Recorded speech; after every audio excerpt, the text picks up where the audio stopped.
Now, if you don't have questions, then we can continue a little bit with the precious human rebirth. Yeah, so the first point is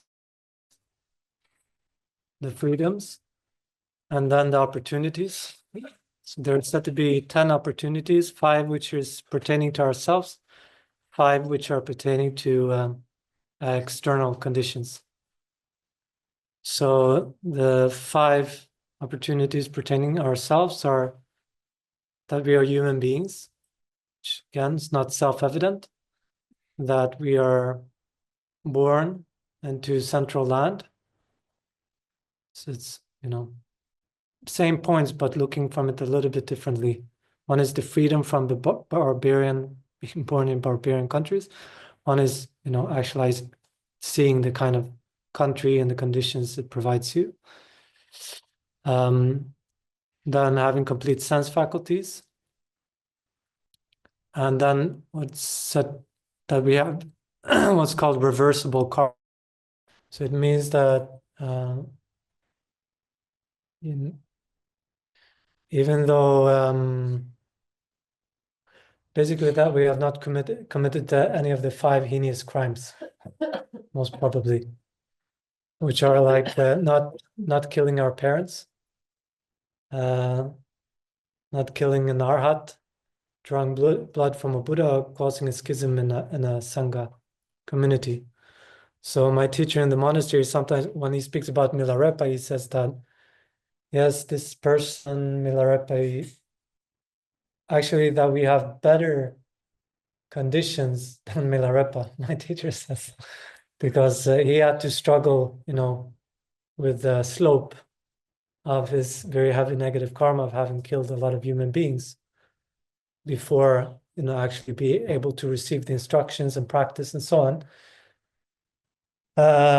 So in some sense, we would have better conditions than such a great practitioner. So there's no reason why we should not be able to generate realizations in this life if we only make the effort.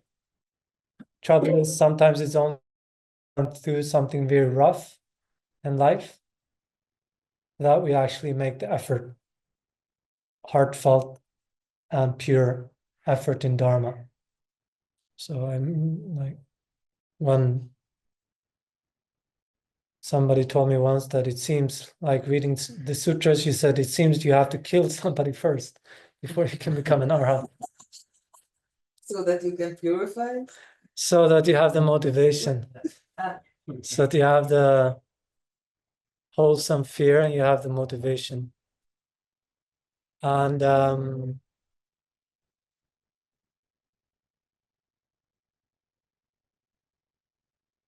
yeah, because Dharma practice is about seeing that we have a problem and we want to overcome that problem.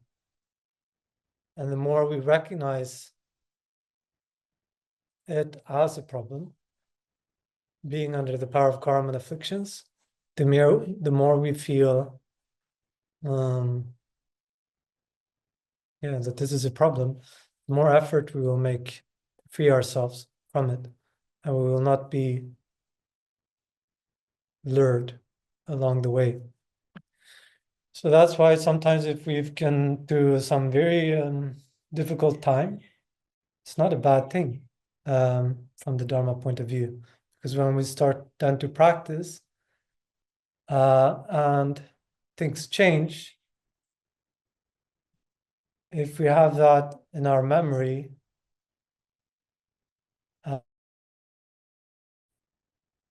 not only in the conceptual memory, but in the cellular, then we will not be maybe so easily discouraged when problems come, and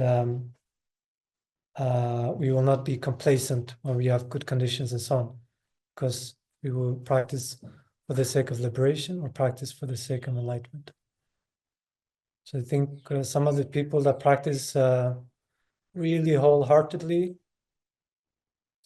is maybe because they did some very terrible non-virtue in their life, or because they went through some very terrible suffering in their life, and they have that in the back of their mind, and they will not be, I don't know, wander into a wrong path. And the fifth quality, fifth opportunity is that we have faith in the source. Meaning if we have faith in Tripitaka and the scriptural sources, or we have faith in our Buddha potential, in our own potential to transform, that we have this wholesome self-confidence that we can attain something, we can attain Buddhahood. So when I was in Kopan 2009, and everything was completely new to me, and I was just thinking about, can we become Buddhas? Can we attain enlightenment? And some lady told me, "Oh, you don't think you can do it, right? Like, don't be arrogant thinking that you can do it." And I immediately, as a reflection, said, "Of course not. I don't mean myself." But then I thought, why not? And I said, yes, why not? Maybe you think you can't do it, but why are you projecting your problems on me? Yeah. So we have faith in this. We have faith also in our own potential to transform and to achieve liberation, to become Buddhas and so on. We just need to create the right causes for it. And those pertaining to others has to do with, yes, the Buddha has appeared in the world. There's many other great spiritual teachers, like, I don't have to mention them, but many other great spiritual teachers. But what is unique with Buddha is that he manifestly, openly teaches emptiness. Some say that the Buddha came to this world in order to teach emptiness, right? Because emptiness is the only door towards liberation. Only way to cut our self-grasping ignorance is to realize the absence of that self, the self which does not exist, the inherent self, the self-existent person, the person that does not depend on conditioning, parts, and imputation. The self which appears to exist from the side, either from the side of the aggregates, usually. So this self does not exist. And this is a unique tenet of Buddha Dharma. Most other religions consider the self to be something completely separate from the body and mind. So although they teach morality, loving kindness, compassion, meditative techniques, they don't get rid of the root of the problem. And even if they do identify that the self-grasping is a problem, like in Sufism, like Hafiz, the Persian poet, who said that the self is the snare that pulls you from God. And Saint Francis, he said something to the vein that the greatest blessing of God is to allow you to overcome yourself, your own self-grasping, your own self-cherishing. But usually they don't teach a method, systematic method to overcome the self-grasping.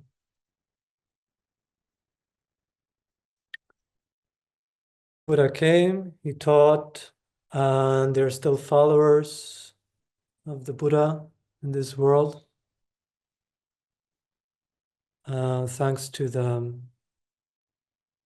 efforts of many great masters, and to make sure that new generations are being trained. And in the West, yes, monasticism is being established as well. So hopefully there will be in the future, there are some seeds, hopefully for some good realized practitioners, but not only among the monastic sangha, also in the lay community, which is maybe a unique feature of the modern era, that more and more lay people, including females, have the opportunity to do retreat, to do as deep studies as the monastics. So But in the Tibetan tradition, it also used to be very common, no? lay people studied, and maybe, I'm not so sure. There's definitely like great lay practitioners like Marpa and Milarepa and others, but how like if they would really engage in the deep studies and in deep practice. Deep studies, okay. Yeah. But more like, I mean, like Yeshet Sogyal and all sorts of like. Mm-hmm. Yeah, there's definitely a tradition more in the Tibetan tradition of like lay people having realizations. So it's not reserved only for the monastics. But in general, most lay people would be concerned with how to survive and how to marry my children and etc. Whereas today, because of the new day and age, you can say, actually, I'm not gonna go for the career and big family or even family and so on. I want to study, but it doesn't necessarily mean I'm going to become a monk or a nun.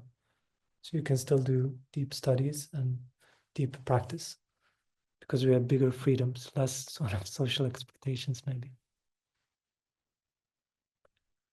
And then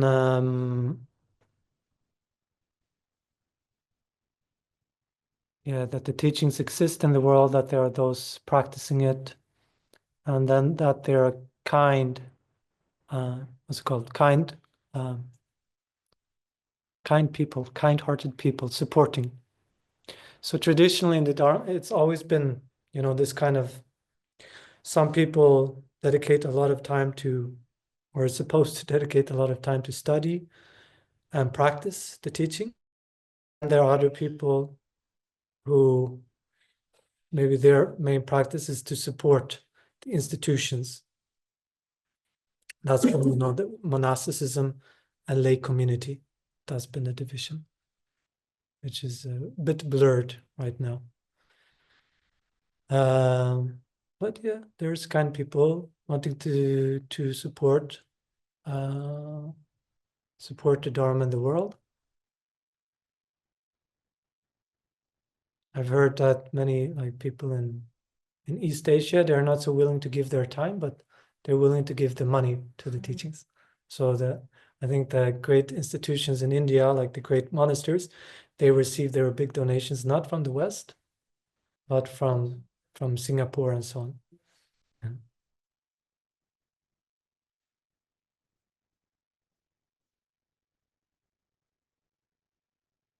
Yeah.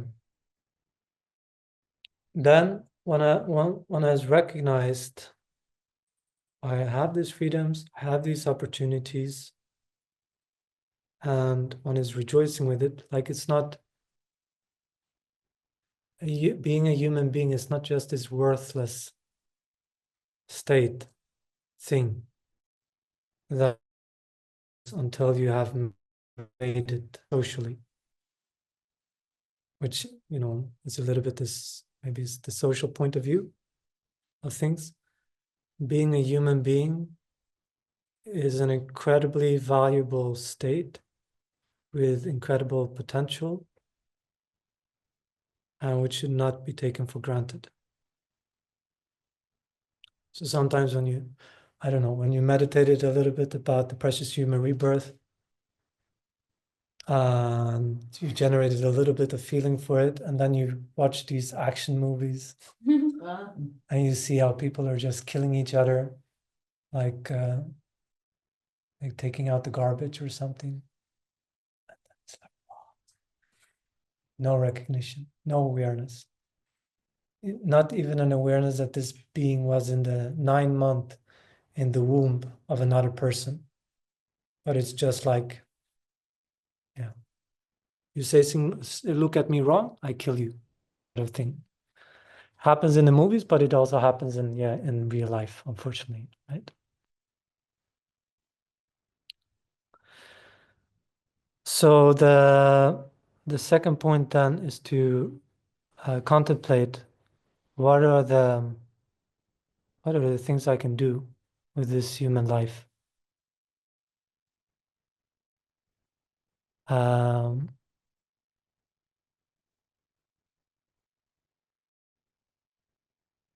So like when my dad tried to dissuade me from, because he would say, look at society, look how many opportunities you have. Like he was thinking in terms of like precious human rebirth. You can study this, you can study that. There's so many, and how many people, how many human beings have these opportunities, and you can do it for free. In Sweden, the education system is free. And plus, you have intelligence. You have inherited my intelligence. You're even more intelligent, he would say. So if you want to do it, you can make it. You can become whatever you want. So how can you turn your back on this? Really thinking in terms of the opportunities that you have in a democratic modern society, right? And it's amazing the opportunities that we have for travel, for pleasures, for meeting people from different cultures and so on. Is mind-blowing, like unparalleled in history. And as females, the unparalleled in history, the opportunities that females have, thanks to the efforts of past feminist movement and so on. So it's the same thing here. One think about what are the opportunities that this precious human rebirth, this body affords her. And it affords us to being able to easily create the concordant causes of happiness, because quite easily we can start observing basic ethics. I'm not harming other sentient beings with a malicious mind, with the malicious intention. So quite easily we can stop, killing insects, lying, stealing, these kind of things, which we might do if we are not reflecting on a precious human rebirth, that we might do out of just habit, or because our friend says it's a cool thing, or says it's okay, or whatever. But if we have recognized precious human rebirth, we say, no, in the end, I'm not going to count on my family, on my friends, on the wealth that the fast cash I can make on doing unethical thing, but only on my karma. So, and this intelligence, this body enables me to say no to certain things and try to cultivate other things. It allows us to create and this ethics become the concordant cause for happiness. Happiness in this life, happiness in future lifetimes. We can practice generosity. So rather than just hogging a lot of stuff, unnecessary stuff that we don't need for ourselves, we can, make use of our money. Like some people, they don't know what to do with all their money, right? But they don't even consider giving it away to others. They just don't know how they will spend it on anything. And then patience, starting with small things. Instead of becoming just instinctively, automatically angry with every little setback or thing which irritates us, we use these smaller things to increase our patience. And we can study the Lamrim, putting very valuable imprints in our mental continuum to having deeper understanding for the future. We have the good balance of suffering and happiness. So being like in Israel, I think a very good opportunity with all the turmoil and so on going on. Like this might be a special human rebirth. Like if on the one hand, you can keep your mind in patience and non-harmfulness.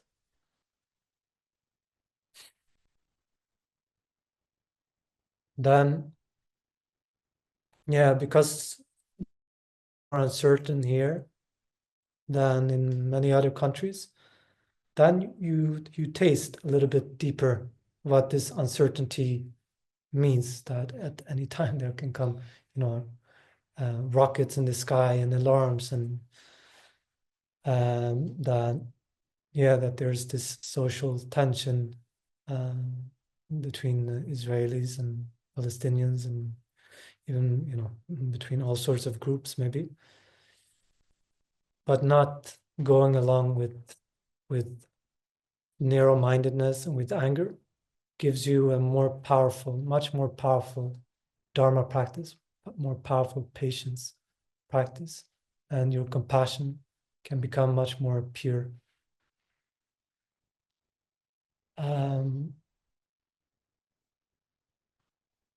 So renunciation, the best rebirth to cultivate renunciation is said to be a human rebirth, because we have the good balance between comfort and suffering. Instead of just suffering in a worthless, in a meaningless way, we make use of our suffering. When we suffer in our body, it reminds us that, yes, this body is the suffering of suffering. When we have different problems, we recognize that this is the nature of being, of being under the power of karma and afflictions. When we have relationships, problems, and so on, we understand like the suffering of uncertainty and so on. And people that don't have this awareness in their background, in the back of their head, just suffer meaninglessly, tend to just aggravate their suffering without being able to use it. So I look at Dharma a little bit like, it's like this book called The Secret Life of Trees.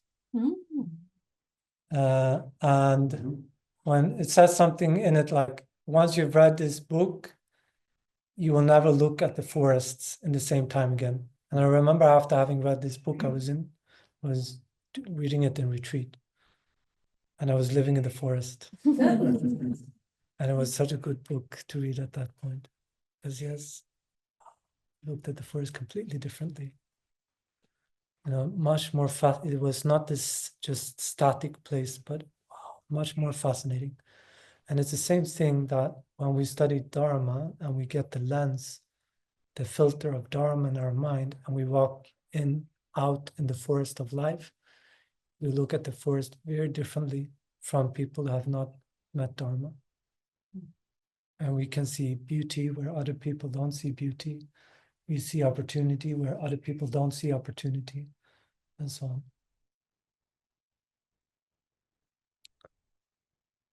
And finally, to contemplate the difficulties and finding this precious human rebirth.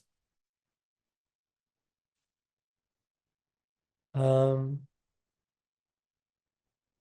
until we met Dharma, there is no much consideration, that we might have actually willfully created the causes to have our present state. Somehow just happened, seemingly randomly. I got these parents, I got this body in this country, whatever. But then from the Dharma point of view, it's like, no, it did not happen just randomly. It is because in the past, you have created a multitude of virtues, karma. You have observed ethics. You have observed generosity. You have observed patience.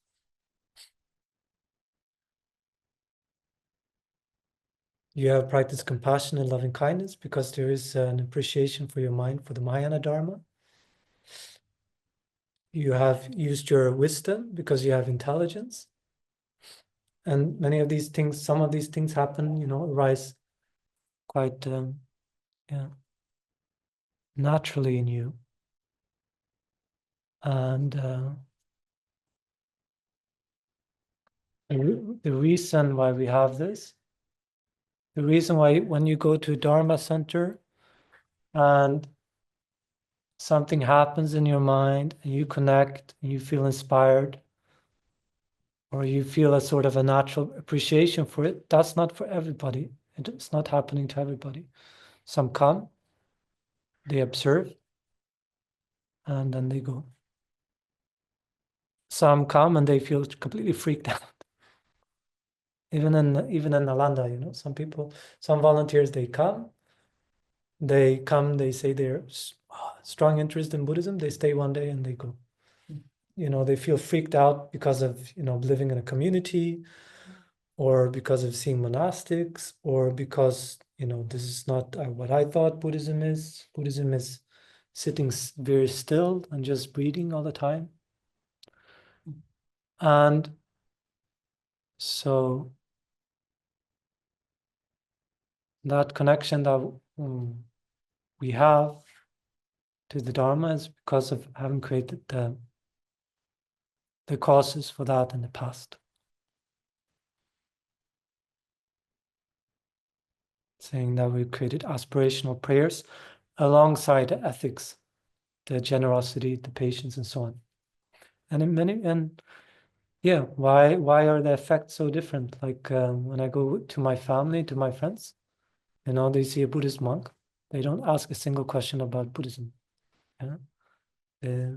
Even if I start to talk, because I'm quite a talker, but especially in like more missionary in the past, my dad would quote the Bible and he would say, you don't become a prophet in your own home. Which is true, because they see a different person, they remember a different person. And because they don't have maybe the interest, they don't see the problem. Yeah, you die, but it happens, not in a long time away, and they have simply different imprints. And you try to talk with them about suffering, and they freak out, and they think you're a complete, bringing you down, making them miserable, being pessimistic, only see the dark side of the life. They don't want to hear it, only want to hear good things. They want you to pet their ego. You're beautiful, good. Everything you do is fine, and everything will be fine forever. So a lot of people have this, no connection. And you show them great masters, and all they see is demented people. They cannot connect. Like the Kandro Lamrim Rinpoche, she said that people that see His Holiness the Dalai Lama as only as a nice sort of uncle, no merit, so little merit, like no merit. They lack the merit to see His Holiness as a great being, as a sage, as a holy being. Yeah, and some people, they would see Rinpoche and they would just think, oh, he seems like a confused old man who doesn't speak coherently, whatever. And some see a complete holy being, a complete being who's not ruled in any way by worldly concerns and just thinking about benefiting others. Why? Because of difference in imprints. So that's thinking about the difficulty in finding a precious human rebirth from the side of causes. From the side of effects, we always start to compare. And Yangsi Rinpoche says something to the vein that usually we should not compare, but here we do compare with others. Now, one thinks about from the side of, it is said that there are many more beings in the hell realms. This is how Geshe Tekchok explains it, and I think in Insight into Emptiness, many more beings in the hells than there are beings in the Hungry Ghost realm. More beings in the Hungry Ghost realms than there are in the animal realm. Compared to the animal realm, human beings, it's just a fraction. It's just few beings. And then when you consider human beings, those who have a precious human rebirth, extremely, extremely rare. Extremely rare to connect with the Dharma, study the Dharma, to have some faith in the Dharma, wanting to practice it. Unbelievably rare. Even among the so-called 800 million Buddhists in the world, how many of them are really practicing? How many of them are studying and practicing meditation and so on? How many of them really believe in the three jewels? Like it's not just lip service or tradition. And among those who do believe, if you find the time to actually study and to meditate and to take vows, to abide in vows, and to use their daily activities, having the mindfulness to practice. Just too many things going on, too many distractions or too many worldly demands. Among those who do that, study and so on, how many of them practice purely, without being polluted by 8 worldly dharmas? Not being caught up with, practicing for the sake of pleasure, comfort, reputation, compliments, wealth, and being unafraid of the opposites. Very few. Extremely few who can practice that wholeheartedly like that. So one just narrows it down, and hopefully one comes to some sort of understanding or wish, or I would like to make my life most useful, seeing its rarity, that I want to practice pure Dharma without 8 worldly concerns and so on. And even to aspire to practice the Mahayana Dharma. Here. I think even in the great monasteries, sometimes I hear, because one would think that Tibetans, all of them would practice purely and so on. I'm a bit like thinking like this, or thinking in stereotypes. And then you hear stories like, oh, actually, in the monasteries, great monasteries, quite a few. Many people don't. They're not really taking it so too hard and seriously and so on.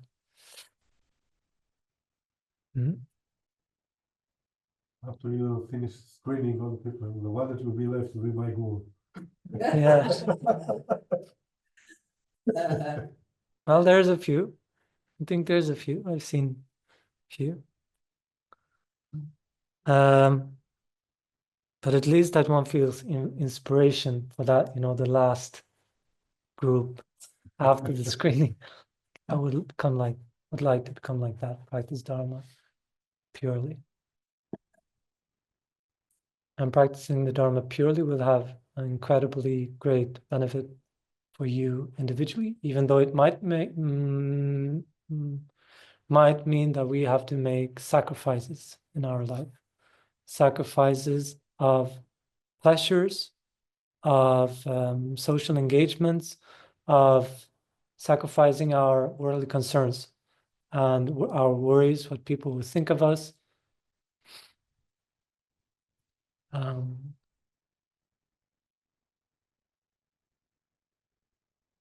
sacrificing maybe some sleep, some food, I don't know. But mostly some mental attitudes. And it's not so easy. Our mind doesn't make it so easy, I think.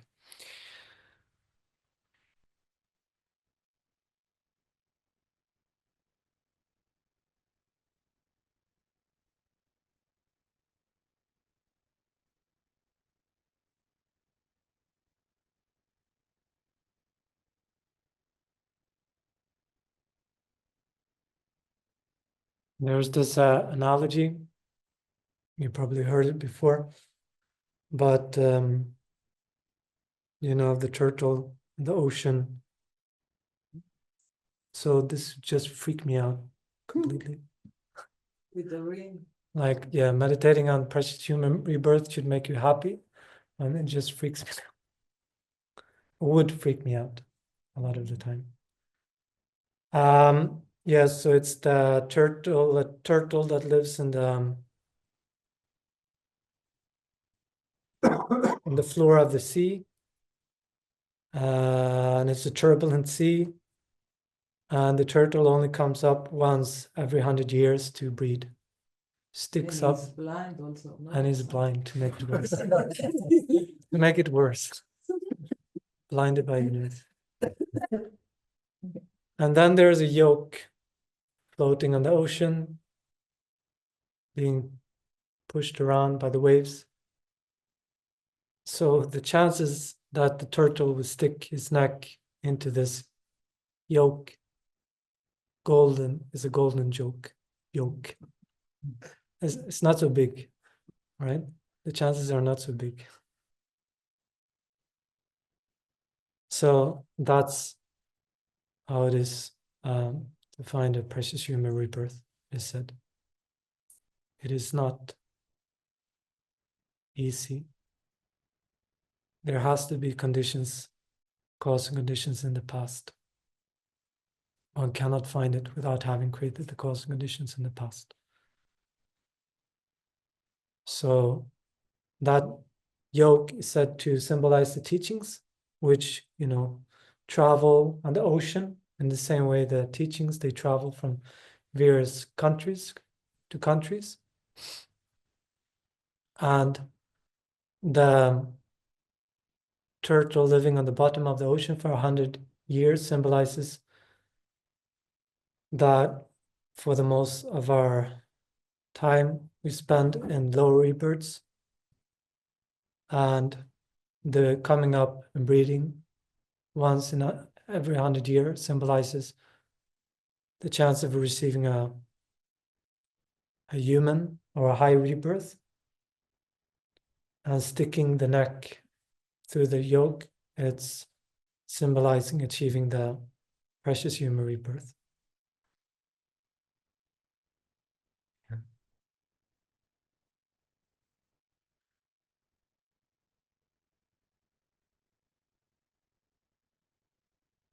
Gives us a lot of power,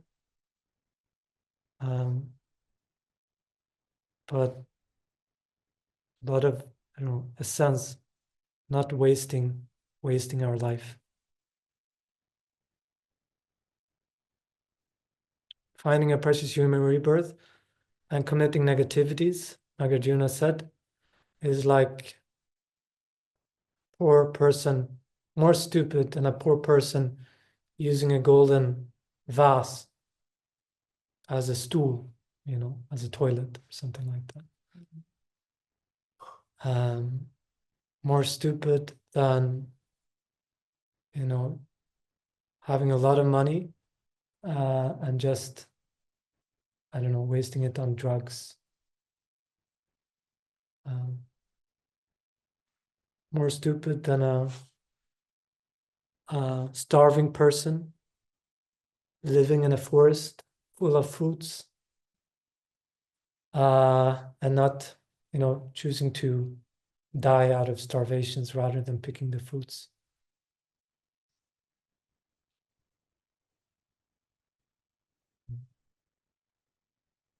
Like this. So we can finish on this note.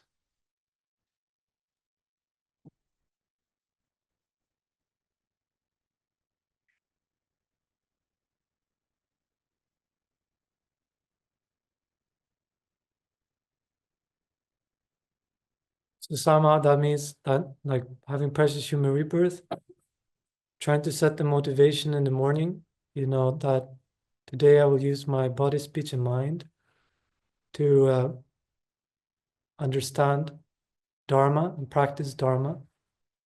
I will try to benefit others when I can, and I will desist from harming others. And whatever virtues I do, I will try to do free from the eight worldly dharmas. And when I have some opportunities, apart from my busy life and so on, I will make, try to create the causes of realizations of the Lamrim. I will practice Lamrim. Making use of our life for the sake of Dharma. Which can be very, very pleasurable, very, very happy. And it doesn't mean that, we give up music or going to nice places or good food and these kind of things. Is trying to give up the worldly mindset. Okay. So we do some dedication prayers.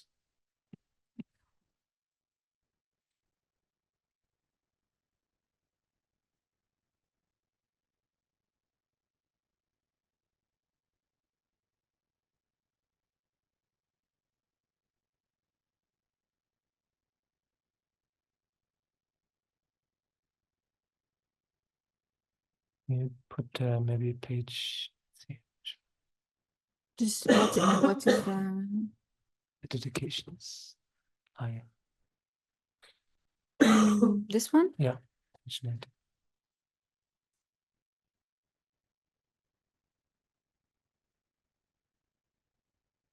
In the show?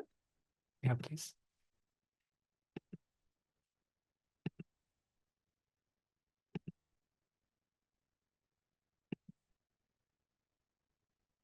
So by listening to the Dharma, even by somebody like me, from somebody like me, can create a lot of positive potential on our mind stream.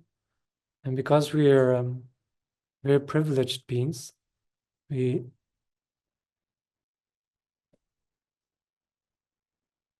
dedicate it for those who are not privileged. We dedicate it for our own enlightenment. May whatever virtue I've collected benefit the teachings in all transmigratory beings, and may it especially cause the essence of the perfect pure Losang Drakpa's teachings to shine forever. Skip the mandala.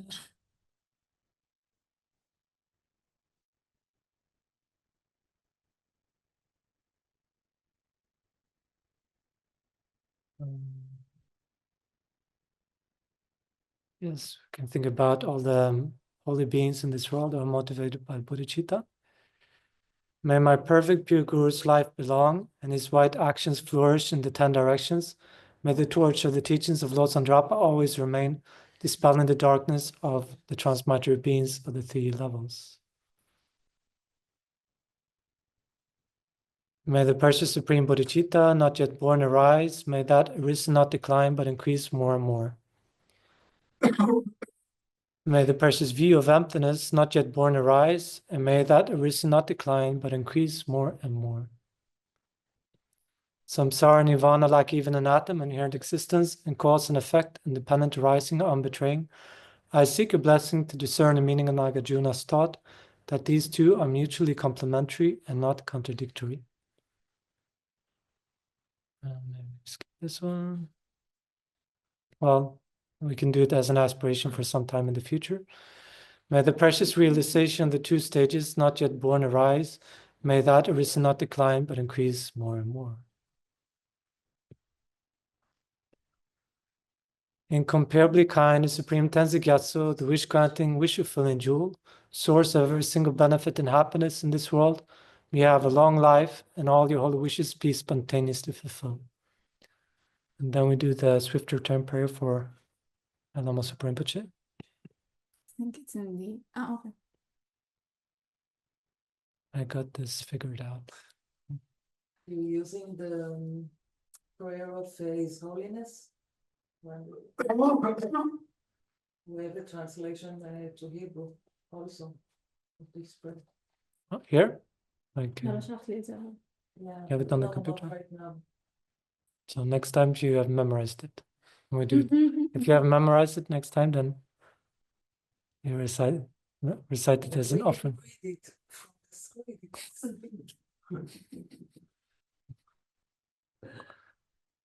Memorizing is more impressive. Anyway. Peerless teacher and assembly of the children of the victorious ones, Shavakas and Parateka Buddhas, victorious Losang father and sons, along with the lineage masters, all the objects of refuge of infinite lands, please bestow the virtue and goodness of accomplishing this prayer here and now. Holding and spreading the Muni's precious and complete teachings through explanation and practice, you are the armor of patience that is never discouraged, incomparable venerable Guru to I make a quest. By striving single-pointedly for the sake of the victorious one's teachings, the sole gateway through which all benefit and happiness emerge, and from other living beings who suddenly departed to peace, what a great loss. Nevertheless, through the undeceiving truth of the blessings of the ocean of the three jewels and great waves of bodhicitta of the children of the victorious ones, may the smile of a reincarnation swiftly beam in glory for fortunate disciples. So we pray for that this next reincarnation of Rinpoche will appear swiftly again in this world, that the reincarnation will have a very long life, good health, and great intelligence, and the same unbelievably strong inclination for practicing bodhicitta purely as Rinpoche showed in his previous incarnation, and that all the disciples might be able to practice in a wise and a pure way, and that the disciples will be skillful with the new reincarnation.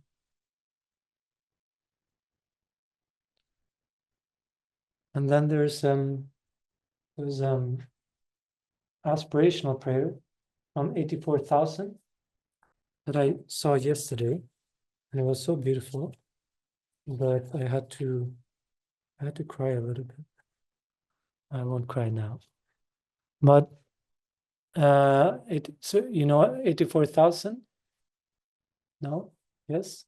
84,000 teachings. No, 84,000 translation project. Hmm. No, no. It's a translation project. They're translating the Kangyur and the Tengyur, the sutras and the commentaries on the sutras from Tibetan into English. It's a like online library, which is freely accessible to everybody. And they've already translated, I think, 64% of the sutras due to the kindness of, a lot of efforts, people donating, and, translators, editors, I don't know, many people for many years. It's called 84,000 because there are 84,000 teachings. And it's a project which is spearheaded by Songsa Khyentse Rinpoche. They regularly publish Mahayana Sutras in English, very good quality. And they have this aspirational prayers, which was before a teaching, and I found it very nice. So I will read it. As peace, harmony, sanity, and the well-being of this earth and its inhabitants are now so endangered, may there never be a time when the world's media, school textbooks, and daily conversations stop using words like generosity, patience, and loving kindness, and when the meaning of such words are lost. As we fear the darkest hour of this dark age, and it's a pretty dark age, given that, nuclear war is not such an unrealistic thing in the world. And environmental destruction will ravage havoc for the coming 100 years or something like that. Says, as we fear the darkest hour of this dark age, may there never be a time when words like impermanence, anitya, unsatisfactoriness, dukkha, selflessness, anatman, dependent arising, pratitya samutpada, illusion, maya, and emptiness, shunyata, cease to exist, and when their meaning is lost. May the endeavors of the translators and editors plant the seeds of Dharma in all directions. May the efforts of the patrons and administrators nurture and strengthen the shoot of Dharma at all times. May the noble aspirations of this endeavor maintain and propagate the precious Dharma far and wide. And this aspirational prayer, called an aspiration prayer, called May There Never Be a Time, was composed by Brahma Pushpa in June 2020. And finally, to dedicate that, may all the beings that come into contact with us, that sees our body, hears our voice, sees a photo of us, says our name, touch us or touched by us, get angry with us or is kind with us, may this become a powerful cause to dispel obscurations and purify negative karmas in their mind stream, making it clear and serene and pliant. May it protect them from harm from any sentient being. May it protect them from diseases and economic problems, depression, low self-esteem, anxiety, and so on. And may it become a cause for both outer and inner good conditions for them to increase, such as an increase in their wealth, harmony in their relationships, harmony in their workplace, and inner good conditions such as pure ethical conduct, generosity, contentment, gratitude, loving kindness, compassion, wisdom, understanding, dukkha, impermanence, selflessness.